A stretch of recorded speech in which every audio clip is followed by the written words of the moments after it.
Assalamualaikum warahmatullahi wabarakatuh.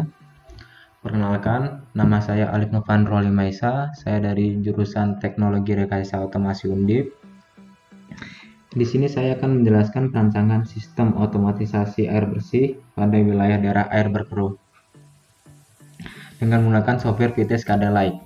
Nah, sebelum saya membahas cara kerja sistem kali ini, saya akan menjelaskan alat-alat atau komponen yang digunakan pada sistem kita kali ini.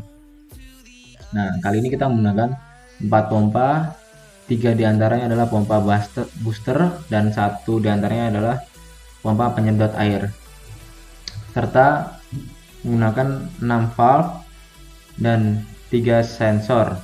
3 sensor tersebut dan 2 diantaranya adalah flow meter dan 1 diantaranya adalah level sensor. Nah, pada flow meter dilengkapi dengan LCD 7 segment. Ini bisa kita lihat, ini adalah LCD 7 segment, dan pada level sensor dilengkapi dengan LCD bar.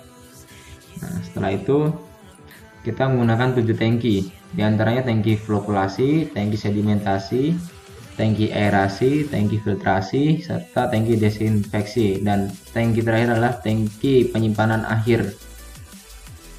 Nah, sebelum lanjut ke cara kerja, saya akan menjelaskan sedikit. Nah, jika nilai bernilai 0, maka komponen ini akan mati. Jika nilai bernilai 1, maka komponen ini akan menyala.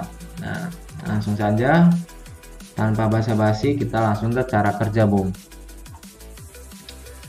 Nah, kali ini sistem ini dimulai pada pompa sumur. Nah, sebelum pompa sumur kita nyalakan, kita harus menyalakan valve 1 ini. Nah, valve 1 ini kita nyalakan, kita kasih nilai 1. Nah, valve 1 sudah menyala, baru pompa sumur ini kita nyalakan. Nah, pompa sumur menyala, air dari sumur ini akan kesedot ke atas melalui valve 1, lalu melalui flow meter dan masuk ke tangki flokulasi. Nah, pada flow meter ini berguna untuk mengecek berapa aliran air yang sudah masuk ke tangki ini. Nah, kita ambil contoh, jika misal pada tangki flokulasi ini akan penuh pada 100 liter. Nah, maka bisa kita lihat bahwa ada 25 liter air yang sudah masuk ke dalam tangki. Nah, pada tangki ini melakukan proses pembentukan vlog-vlog kecil pada air dengan cara pencampuran antara air dengan PAC atau cairan penjernih air. Nah, jika proses pada flokulasi sudah selesai, maka kita beri nilai 1 pada valve 2. Nah, valve 2 akan menyala, mengalir air ke tangki sedimentasi. Nah, pada tangki sedimentasi ini melakukan proses pemisahan partikel dan pengendapan partikel yang terdapat di dalam air setelah dilakukan proses flokulasi. Nah, jika proses flokulasi ini selesai, maka valve 3 akan terbuka. Valve 3 terbuka, pompa 1 akan otomatis menyala. Nah, air akan naik ke tangki aerasi. Nah, tangki akan naik ke tangki aerasi. Nah, di sini aerasi ini melakukan proses penyisian gas yang terlarut di dalam air dan bisa untuk menambahkan oksigen ke air sehingga dapat mengurangi kandungan besi yang terdapat di dalam air. Nah, setelah proses aerasi ini selesai, maka valve 4 ini akan menyala. Nah, air akan melalui 2 tangki filtrasi ini, di mana tangki filtrasi ini melakukan proses penyaringan pemisahan antara partikel padatan dan koloid. Nah, pada tabung filtrasi ini terdapat beberapa material seperti pasir, silika, gempel, dan arang aktif. Nah, setelah proses pada filtrasi selesai, kita beri nilai 1 pada valve 5. Nah, maka valve 5 akan menyala, pompa pun kita beri nilai 1 agar menyala. Nah, setelah pompa ini menyala, air akan naik, masuk dan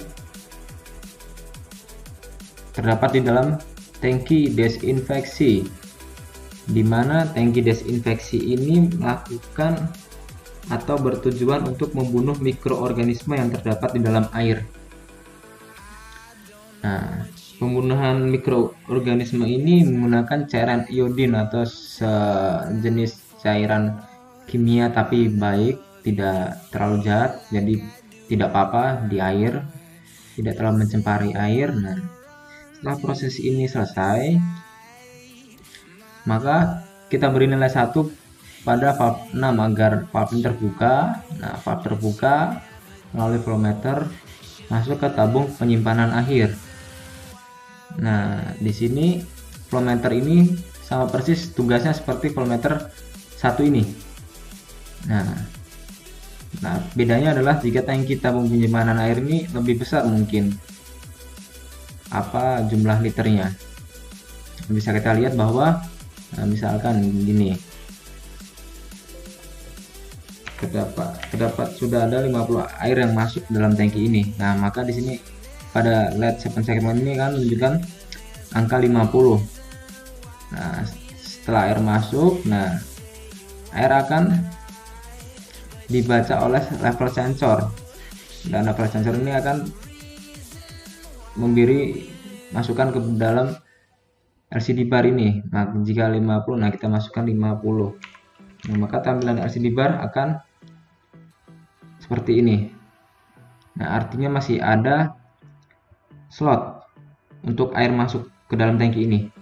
Nah, ini adalah tangki penyimpanan akhir atau tabung penyimpanan akhir, di mana setelah melalui 1, 2, 3, 4, 5 proses.